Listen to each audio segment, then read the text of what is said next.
I'd like to ask one more Sure. question for you. So I talked to, as you know, the nonprofit I founded is funded by the MacArthur Foundation. But I also talked to a number of other foundations, including some well-known ones. I just had a call last week with some folks from the Skoll Foundation. The big difference between Skoll and MacArthur is that the MacArthurs have passed away a long time ago. So long ago that I don't even know what they did, how they made their money. Hopefully they don't listen to this episode. I don't think it's important. That's not what they fund me, because I know the history of the MacArthurs. But there's a very big difference when I talk to the staff at these organizations. Right? Staff at a foundation, these are not necessarily wealthy people. They probably middle class. They got a job though, working at a large pile of money, and they are very, very focused on like systems change. Right? So like when it comes to, right, they're not giving alms, or they're not trying to make themselves feel better, right, by giving to the poor. They want to eliminate homelessness. They want to. They sometimes have really, really big goals. There's also now the. Are you familiar with the UN's SDGs? No. So the UN has Sustainable Development Goals. Okay. And they are lofty. Yeah, I got it. Eliminating poverty is one of them, all over the planet.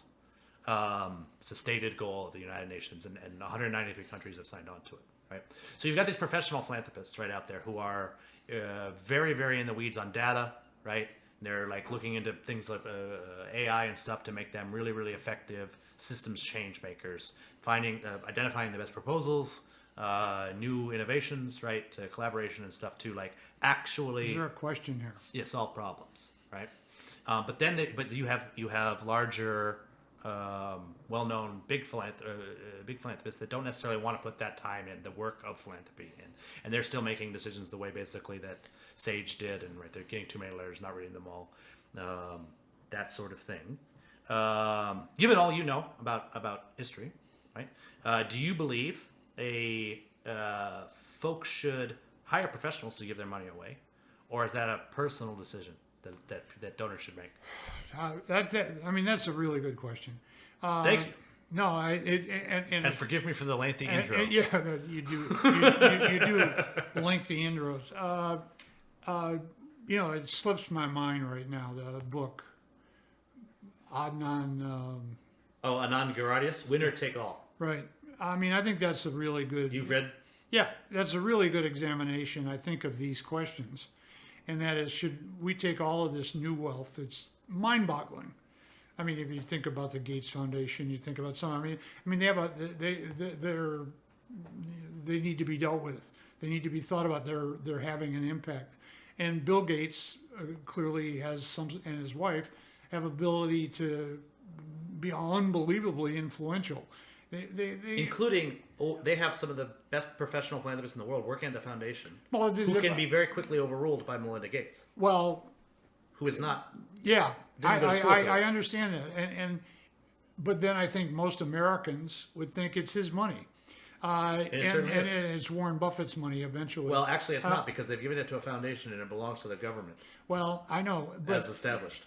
He gets a tax credit and everything. It's really not his money. I know, but I think Bill Gates is a sincere person. I don't think he's doing this for venal, mercenary, mammon reasons. I don't think he does. I just, from reading, Winner Take All and some other stuff, Gates is not doing philanthropy. He's doing interventions. Mm-hmm. He's become like a country. Going to another country and saying more than a lot of countries give in aid, for sure. Yeah, well, no, yeah, and most countries, I imagine. I mean, and he's also not afraid to go places where I think few people have gone. I mean, I think the rural India as toilets. Yeah, providing sanitary toilets for places. I think the level of investigation, the level of money he can put toward things, kind of almost makes you think there's a new category getting created of giving, and at the same time, there is this idea that we're looking at a jobless future. We're looking at the reduction, actually. Capitalism has gotten to a point where it seems like one of its aims is to eliminate as many jobs as possible.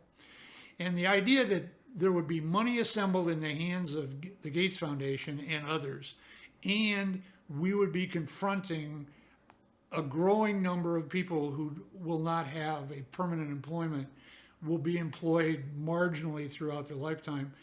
I think those two are going to come together sometime. I think the idea here of what are we going to do with these people when the economy doesn't automatically create them jobs.